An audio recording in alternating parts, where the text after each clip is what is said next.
ये यहाँ हमेशा दलितों को डराने धमकाने का काम करती है। जब नहीं मानते हैं तो सांसद जैसे लोगों को पिटाई हो रहा है, सांसद की पिटाई हो रही है और लोग न्याय नहीं मिल पा रहा है, उसकी गिरफ्तारी नहीं हो रही है, झंडा तोलन से रोका जा रहा है।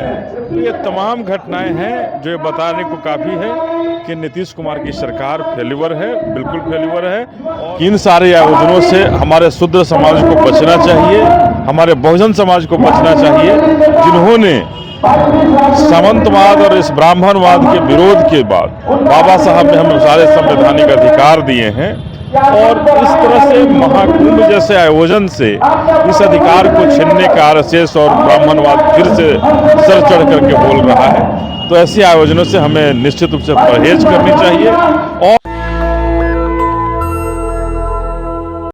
सावित्रीबाई फुले की जयंती तो 3 जनवरी को मनाई जाती है, लेकिन पूरे बिहार या देश में कह लें तो सरस्वती पूजा का आयोजन होता है। उसके उपलक्ष्य बहुजन समाज के तमाम छात्र पटना के अंबेडकर कल्याण छात्रावास में सावित्रीबाई फुले जयंती मनाते हैं। हमारे साथ बात करने के लिए अनिल कुमार हैं जो बीएसपी के बिहार प्रभारी हैं। सर, कैसे देखते हैं आज सरस्वती पूजा के उपलक्ष्य सावित्रीबाई फुले जयंती मनाया जा रहा है?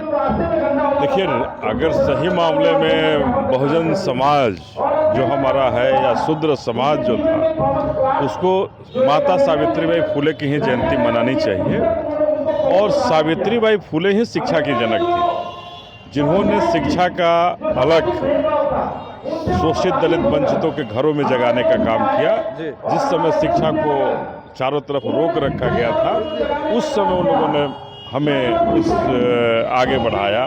तो ऐसी स्थिति में निश्चित रूप से सावित्रीबाई फुले की जयंती मनानी चाहिए और यहाँ के छात्रों का प्रयास बहुत ही सराहनीय है, बहुत अच्छा है। हमने उन्हें बधाई भी दिया है और इस प्रयास से निश्चित रूप से सावित्रीबाई फुले के इतिहास में जब छात्र जब जानेंगे तो निश्चित रूप से और प्रेरणा बढ़ेगी और लोग आगे बढ़ेंगे। एक सवाल है सर, कुछ दिन पहले एक दलित विधायक को पीटा गया मनुवादी के द्वारा, उसके थोड़ा ही दिन बाद एक सांसद को भी जो मनोज राम है उनको भी पीटा गया। इस देश में क्या दलित समाज के लोग सुरक्षित नहीं है? देखिए, हमेशा लगता है कि बिहार की सरकार जो डबल इंजन की सरकार है, बिहार में नीतीश और बीजेपी की जो गठजोड़ है, ये यहाँ हमेशा दलितों को डराने धमकाने का काम करती है। जब नहीं मानते हैं तो सांसद जैसे लोगों को पिटाई हो रहा है, सांसद की पिटाई हो रही है और लोग न्याय नहीं मिल पा रहा है, उसकी गिरफ्तारी नहीं हो रही है, झंडा तोलन से रोका जा रहा है। तो ये तमाम घटनाएं हैं जो ये बताने को काफ़ी है कि नीतीश कुमार की सरकार फेल्यूर है, बिल्कुल फेल्यूर है और हर दृष्टि पर शोषित दलित वंचितों का उत्पीड़न करने का काम करती है और उन्हें न्याय नहीं देने का काम करती है। आखिर कब तक दलित समाज के लोग संघर्ष करते रहेंगे सर?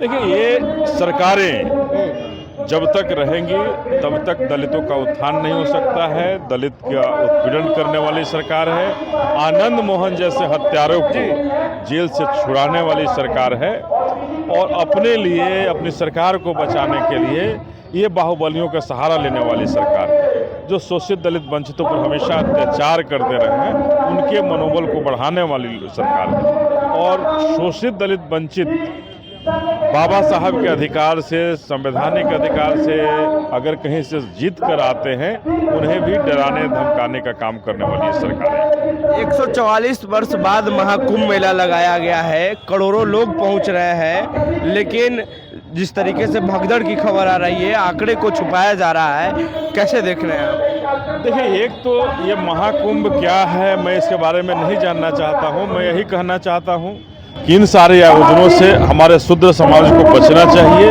हमारे बहुजन समाज को बचना चाहिए, जिन्होंने सामंतवाद और इस ब्राह्मणवाद के विरोध के बाद बाबा साहब ने हमें सारे संवैधानिक अधिकार दिए हैं और इस तरह से महाकुंभ जैसे आयोजन से इस अधिकार को छीनने का आरएसएस और ब्राह्मणवाद फिर से सर चढ़ करके बोल रहा है। तो ऐसे आयोजनों से हमें निश्चित रूप से परहेज करनी चाहिए और जो ये आयोजन किए हैं, हजारों करोड़ रुपए खर्च करके। ये हम गरीबों के पैसे को खर्च करके हम गरीबों की झोपड़ियों को छीनने का काम करने वाली सरकारें हैं।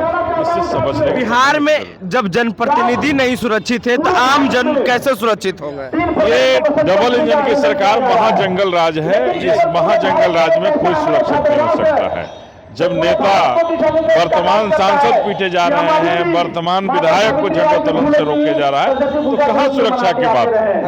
ये महाजंगल राज है और इस महाजंगल राज में कोई सुरक्षित चुनाव नजदीक है, चुनाव में ये सब मुद्दा रहेगा सर? निश्चित रूप से मुद्दा होंगे ये सब।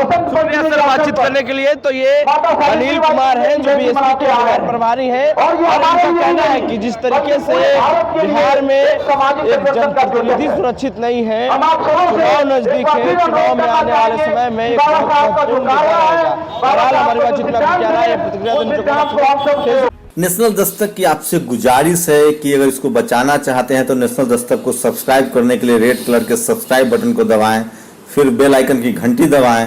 नेशनल दस्तक को बचाने के लिए बहुत जरूरी है कि हर खबर को शेयर करें, लाइक करें, कमेंट जरूर करें।